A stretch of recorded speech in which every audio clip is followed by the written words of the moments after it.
আমি জলে কি করে যাবো? তাহলে ওসব চলবে না। যদি ডাঙায় দৌড়ো, ওসব বলছে ভাই এটা তো আমি এইভাবেই দৌড়ো, এভাবেই হাঁটি, আমার যা গতি সেই গতিতেই আমি যাই, তোমার যে গতি সেই গতিতেই তুমি গেছো, তাহলে তুমি জলে সাঁতার দিতে পারো না, আমি তো জলে সাঁতার দিতে পারি।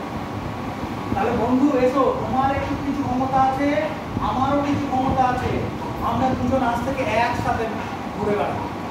সেই মনে করে দুই বন্ধু বললো কি, তারা দুজন বন্ধু হয়ে গেল, আর তারা বললো যে চলো আমরা সারা পৃথিবী ঘুরে বেড়াবো। সেই মতো করে তারা দুজন হাঁটতে লাগলো। তারা চলেছে, হাঁটছে হাঁটছে, বেশ কিছুটা পথ যাওয়ার পর কচ্ছ বলে, বন্ধু আমার বড্ড পায়ে ব্যথা হচ্ছে। তখন খরগোশ বলছে, তুমি বন্ধু আমার পিঠে চেপে বসো না, আমি তোমাকে নিয়ে যাচ্ছি। খরগোশের পিঠে কচ্ছপ চেপে বসলো। খরগোশ তাকে নিয়ে অনেক দূর এগিয়ে চললো। বেশ কিছু যাওয়ার পর, অনেক কিছু দেখার পর সামনে একটা নদী পড়লো। তখন খরগোশ বলছে, বন্ধু এবার তো আমি আর করতে পারবো না, কি হবে?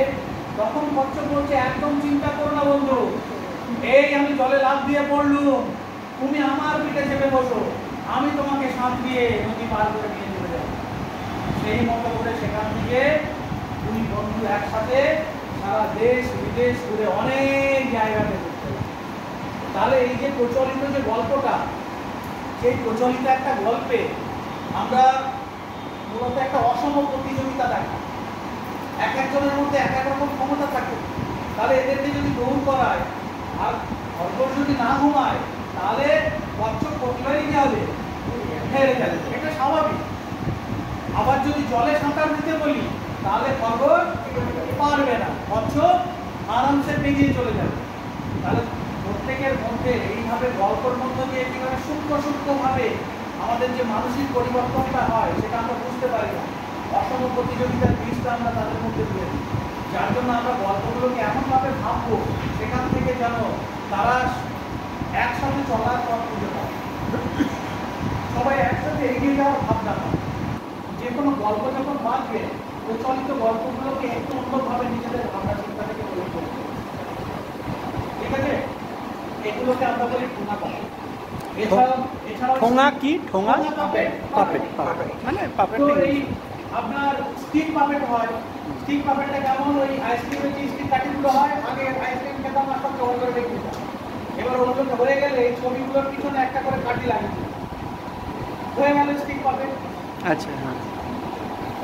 তো সবাই দায়িত্ব নিয়ে একটা করে গল্পের ঠোঙা পাপেট বানাবেন, তো বানিয়ে আনবেন। আমার ইচ্ছে ছিল আজকে এখানে বসে বানাবো, যদি কাল সকালে 5টায় আবার সম্ভব হয় নিশ্চয়ই একটু কিছু কিছু হ্যান্ডস অন হ্যাঁ হয়ে যাবে, ভুলে যাবেন। একটা দুটো করে স্যাম্পল নিয়ে গেলে মনে থাকবে, আর সেটা নিয়ে আপনি লিখে নিয়ে যেতে পারেন। আচ্ছা, এখানে দেখুন এই যে নিয়ম মানি কথাটা লেখা আছে, নিয়ম মানি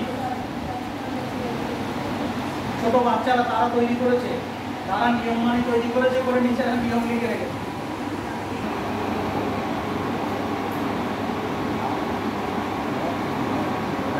এটা আগে করে দিয়েছি, এটা মনে আছে,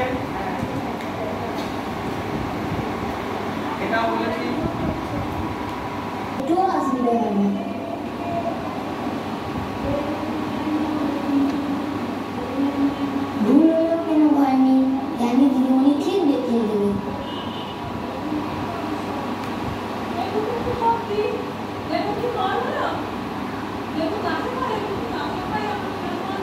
তাই আমরা সবাই দিদিমণির ক্লাসে পড়তে খুব ভালোবাসি।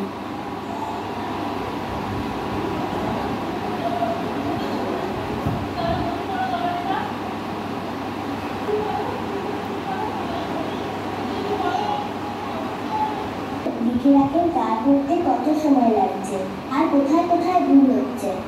আমাদের ক্লাসে 4 ধরনের পড়ুয়া আছে।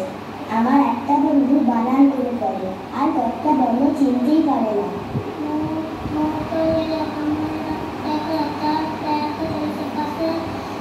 সময় ওটা থামতে হবে, বুঝতেই পারে না।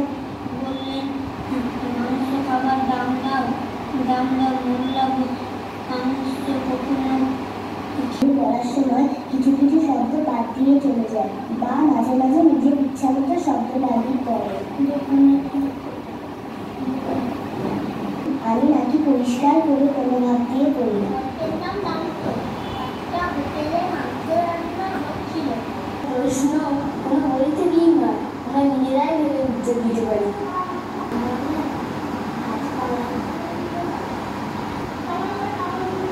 তারপর উনি আমাদেরকে গল্পের বই দেন। অত দেখিনি, আমরা শুধু ছবি দেখি। ছবিতে কি দেখতে পাচ্ছি তা নিয়ে দিদিমণি আরো প্রশ্ন করেন। আমাদের খুব ভালো লাগে। তারপর গল্পটা বলতে